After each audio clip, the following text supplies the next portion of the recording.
আমরা আজকে এই পর্যায়ে আমাদের কর্পোরেট লয়ের লেবার অ্যাক্টের সবচেয়ে ইম্পর্টেন্ট একটি টপিক, সেটা হলো subscription to provident fund. Subscription to provident fund এটি মেবি আমাদের ফার্স্ট ইয়ার কোশ্চেনে ছিল। আমরা সাবস্ক্রিপশন টু প্রভিডেন্ট ফান্ড দেখবো যে নরমালি প্রভিডেন্ট ফান্ডে কারা কারা কন্ট্রিবিউশন করতে পারবে এবং তাদের ওয়েজের কত পার্সেন্ট তারা কন্ট্রিবিউশন করবে। এটা হলো সাবস্ক্রিপশন প্রভিডেন্ট ফান্ডের বেসিক আলোচনা। এখানে বলা হচ্ছে যে এমপ্লয়ার কন্ট্রিবিউশন, যিনি এমপ্লয়ার থাকবেন তিনি কতটুকু কন্ট্রিবিউশন করবেন। আমরা জানি যে প্রভিডেন্ট ফান্ডগুলো হয় নরমালি সেখানে এমপ্লয়ার এবং এমপ্লয়ি বোথ কন্ট্রিবিউশন করা লাগে। তো এমপ্লয়ার কন্ট্রিবিউশনের ক্ষেত্রে এখানে বলছে if a tree plantation has been in operation for more than 3 years, একটি ট্রি প্লান্টেশন তাদেরকে 3 বছরের বেশি অপারেশনে থাকতে হবে। এটা হলো first condition. The employer must contribute 7.5% of the basic wages of each workers who has worked more than 1 year. আচ্ছা, এখানে তিনটা কথা বলছে। যে একটা হলো যে এই সাবস্ক্রিপশন টু প্রভিডেন্ট ফান্ড এটা যারা ট্রি প্লান্টেশন ওয়ার্কার্স তারা কখন করতে পারবে। তো সেই ক্ষেত্রে ট্রি প্লান্টেশনের জন্য একটা ইয়ারের লিমিটেশন আছে, আর যারা ওয়ার্কার্স তাদের জন্য আরেকটা ইয়ারের লিমিটেশন আছে। কোন একটা ট্রি প্লান্টেশন তারা যদি প্রভিডেন্ট ফান্ড করতে চায় তাহলে তাদেরকে অবশ্যই কন্টিনিউয়াসলি 3 বছর অপারেশনে থাকতে হবে।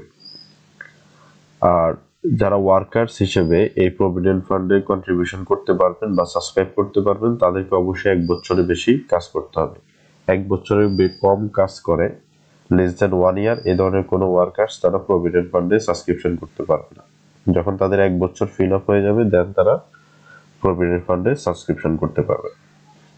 তো সেই ক্ষেত্রে আমরা নরমালি ধরলাম যে একটা ট্রি প্লান্টেশনে তাদের 3 বছর ওভার হয়েছে এবং অনেকগুলো এমপ্লয়ি আছে যারা 1 বছরের বেশি সেখানে কন্টিনিউয়াসলি তারা কাজ করতেছে। এখন তাহলে এমপ্লয়ারের কন্ট্রিবিউশন কত হবে? এমপ্লয়ারের কন্ট্রিবিউশন হবে 7.5%, আর ওয়ার্কার্সের কন্ট্রিবিউশনটা হবে same amount 7.5% of their basic wages.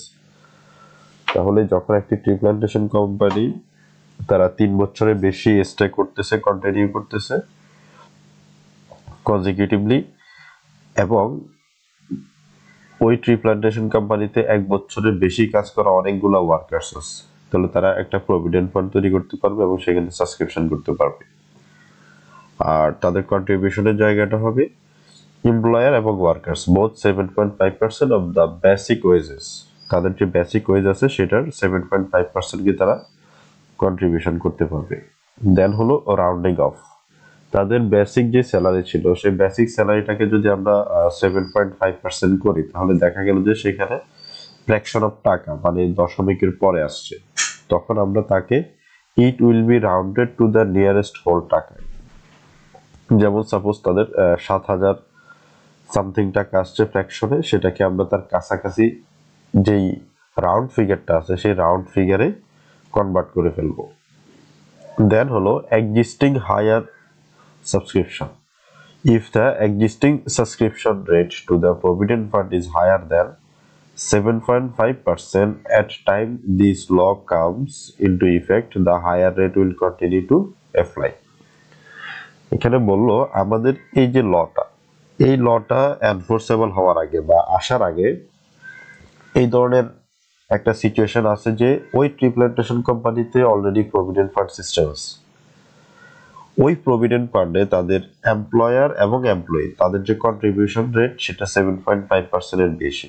Suppose তাদের আগের যে প্রভিডেন্ট ফান্ড আছে সেখানে তারা 8% করে কন্ট্রিবিউশন করে, তাহলে এই লটা আসার পরে যেহেতু ল আমাকে বলতেছে 7.5% কন্ট্রিবিউশন, এখন আমি কোনটাকে নেব? আমি কি 7.5% নেব নাকি 8% নেব?